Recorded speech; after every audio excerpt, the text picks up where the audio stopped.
महाभारत में कुछ ऐसी भी घटना हुई जिस पर विश्वास करना बहुत मुश्किल है। ऐसी ही एक घटना दुर्योधन का महाभारत युद्ध से पहले सहदेव के पास जाना है।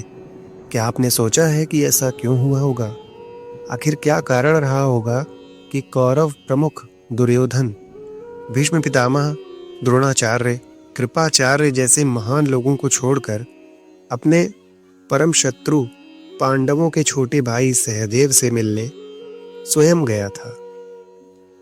वास्तव में भीष्म पितामह ने बहुत बड़े बड़े ज्योतिषियों को युद्ध की सही तिथि और समय निश्चित करने के लिए आमंत्रित किया था, क्योंकि यदि युद्ध की सही तिथि और समय निश्चित नहीं होगा तो परिणाम घातक हो सकते थे।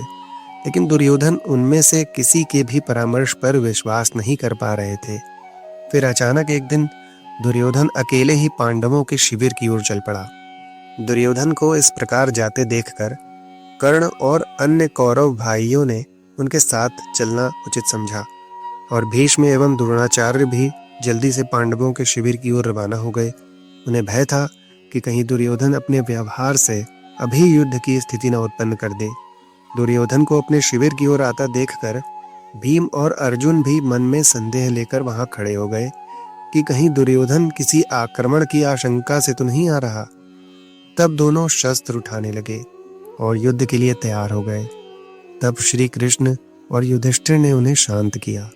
दुर्योधन उनके शिविर में आता है और सहदेव के विषय में पूछता है और कहता है कि मुझे सहदेव से परामर्श करना है। युधिष्ठिर और श्री कृष्ण भी आश्चर्य से ये देखते हैं कि इतने बड़े विद्वानों को छोड़कर भला सहदेव से दुर्योधन क्या पूछना चाहता है। तब सहदेव ने आगे बढ़कर बड़ी ही विनम्रता से दुर्योधन से पूछा कि यदि आप मुझसे कुछ पूछना चाहते हैं तो पहले हमारे ज्येष्ठ भ्राता युधिष्ठिर से आज्ञा लेनी होगी।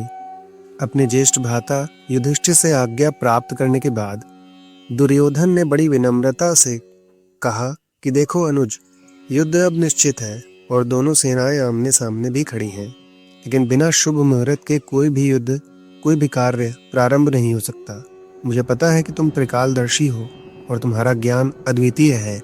मैं युद्ध का शुभ समय जानना चाहता हूँ। और यह सुनकर दुशासन ने दुर्योधन के कान में कहा कि भैया, ये आप क्या कह रहे हैं? सहदेव हमारा शत्रु है, भला वो हमें सही समय क्यों बताएगा? ऐसा करने से हम युद्ध हार भी सकते हैं। लेकिन दुर्योधन ने कहा कि सहदेव इस स्वभाव का नहीं है कि वो छल करे।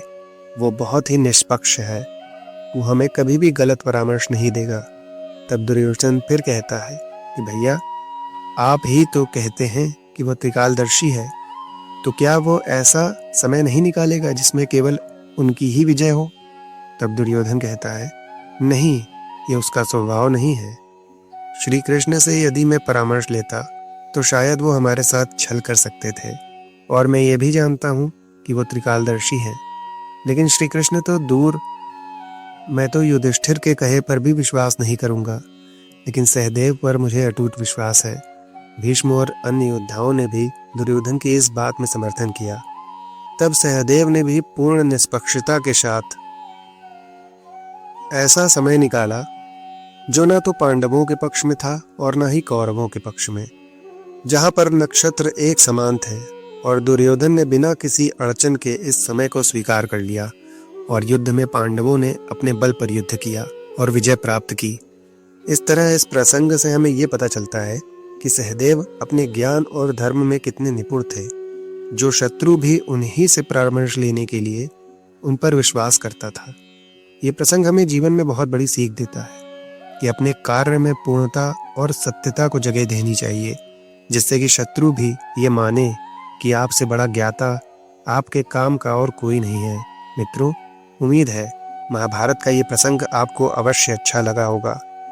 आप इसे यदि कुछ सीखते हैं इससे, तो इसे लाइक अवश्य करें और इस वीडियो को अधिक से अधिक शेयर करें। और यदि इस YouTube चैनल पर आप नए हो तो इसको सब्सक्राइब करना ना भूलें। धन्यवाद मित्रों।